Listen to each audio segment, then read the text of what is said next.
Jika kita berkeluarga misalnya, atau kita nggak usah punya keturunan dulu, kita berkeluarga, kita punya istri atau suami, apakah nasib kita berubah? Bisa iya, bisa tidak. Nah, saya contohkan gini, misalnya di nama kita itu tidak ada kayanya, contoh. Dan kemudian di nama istri kita ada kayanya. Berarti pada saat kita menikah, kita dipersatukan dengan energi yang baru, dengan hari yang baru. Dan tentunya karena udah terikat, maka kaya dari identitas kaya dari istri kita akan membantu kita kena imbasnya gitu. Nah, tentunya kehidupan kita akan berubah, tetapi itu datangnya bukan dari kita, dari istri kita yang setiap hari bersama kita. Nah, pada saat misalnya kita mempunyai anak dan kemudian kita memberikan nama kepada anaknya. Dan misalnya Anda tidak tahu tentang metode HCN ini. Jadi Anda asal itu, artinya secara arti atau secara istilahnya nama ini bagus gitu misalnya. Anda berikan nama dan ternyata kebetulan pas di nama itu juga ada bibit kayanya juga lagi gitu.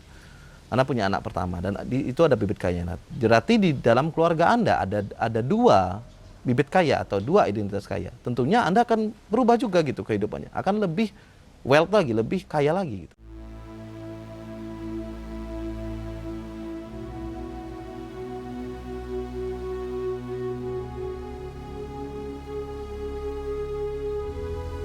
Jika kita sudah berumur, saya contohkan berumur itu adalah misalnya kita berumur sudah di atas 17 tahun.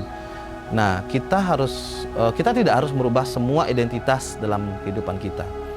Nah, karena nama itu ada di 3 lapisan pikiran kita, pikiran sadar, bawah sadar, dan tidak sadar. Atau kalau saya secara Bali, saya sebutkan niskala gitu. Skala itu dunia nyata, niskala itu dunia yang tidak nyata. Nah, jadi yang kita rubah cukup di alam nis saja, atau di alam yang tidak nyata, atau di alam spiritual kita. Kenapa? Karena identitas itu bekerjanya di alam spiritual gitu. Dia tidak bekerja di alam nyata. Alam nyata yang bekerja adalah nama kita secara nama gitu. Jadi kita pakai untuk misalnya di formulir, di KTP, di SIM, itu nama ya hanya nama gitu. Tapi energi yang terkandung itu dipakainya di area spiritual atau di area niskala. Jadi sebenarnya yang kita lakukan adalah kita mengambil nama di niskala itu, kita bawa ke skala sehingga muncullah arti dari nama tersebut atau identitas nama tersebut. Kemudian kita perbaiki dulu. Nah, setelah itu kita bawa lagi ke nisnya atau ke alam spiritualnya dan kita istilahnya rubah di alam itu.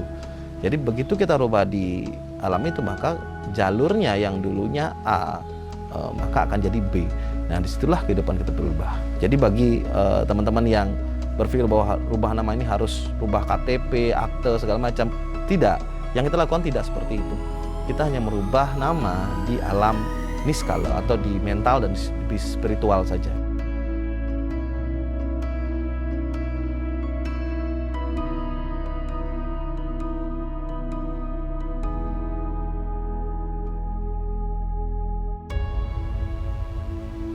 Jika kita berkeluarga misalnya, atau kita nggak usah punya keturunan dulu, kita berkeluarga, kita punya istri atau suami, apakah nasib kita berubah? Bisa iya, bisa tidak.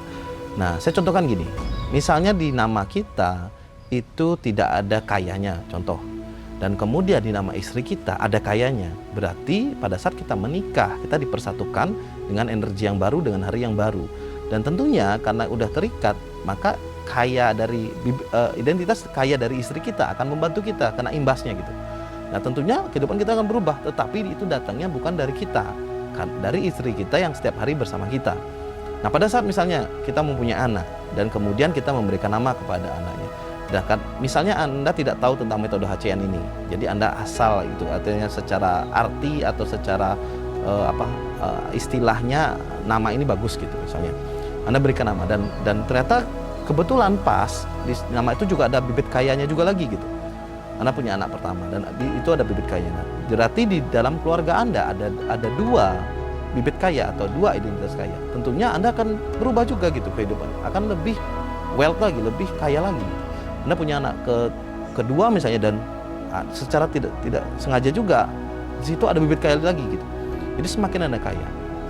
Nah, tapi kebalikannya seandainya Anda tidak punya bibit kaya, istri Anda tidak punya bibit kaya, kemudian Anda punya keturunan tidak ada bibit kayanya juga, ya Anda semakin hancur gitu.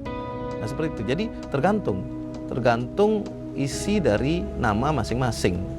Itu yang akan membawa perubahan. Tetapi pada dasarnya Anda ya Anda gitu. Identitas yang ada pada diri Anda akan membawa Anda kemana identitas itu.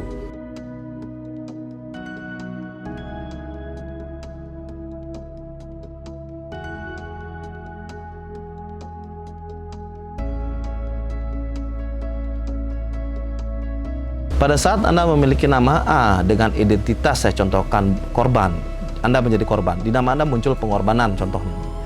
Pada saat di nama Anda muncul identitas pengorbanan, selama Anda menggunakan nama tersebut, maka seumur-umur nama itu, maka Anda akan terus berkorban atau menjadi korban gitu. Saya sudah sering ketemu kasus seperti ini. Banyak orang yang mengecek nama dan namanya terdapat identitas pengorbanan. Saya bisa pastikan 80% dia akan mengalami hal itu. Entah dia ditipu oleh orang atau teman atau saudara, atau dia berkorban untuk teman, untuk saudara, entah dia melakukan apa, berkorban untuk mereka. Itu 80% akan terjadi. Karena selama identitas itu ada, maka selamanya Anda akan menerima itu. Dan itu sudah kodratnya memang seperti itu gitu.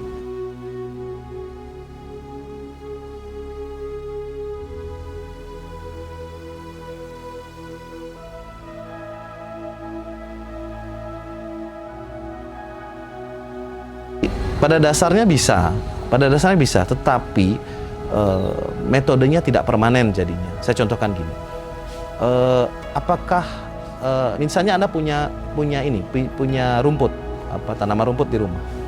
Nah pada saat rumputnya tinggi, itu Anda kalau mau membuat rapi, apa yang Anda lakukan? Anda pasti mencukurnya, betul? Nah dia akan kembali ke posisi rapi pada saat Anda cukur. Tapi 1 bulan, 2 bulan kemudian, dia akan panjang lagi kan? Dan Anda cukur lagi. Anda terus lakukan itu terus-menerus selama rumput itu ada. Nah itu yang saya bilang tidak permanen. Jadi pada saat Anda memiliki identitas, misalnya identitas kematian atau identitas kematian karena berduri misalnya, apakah saya bisa selamat? Jawabannya bisa. Tetapi Anda harus melakukan hal untuk melapisi identitas itu. Dan itu Anda lakukan seumur hidup. Nah bedanya dengan kita merubah nama, kita lakukan sekali, kita menikmati di sisa hidup kita. Itu perbedaannya.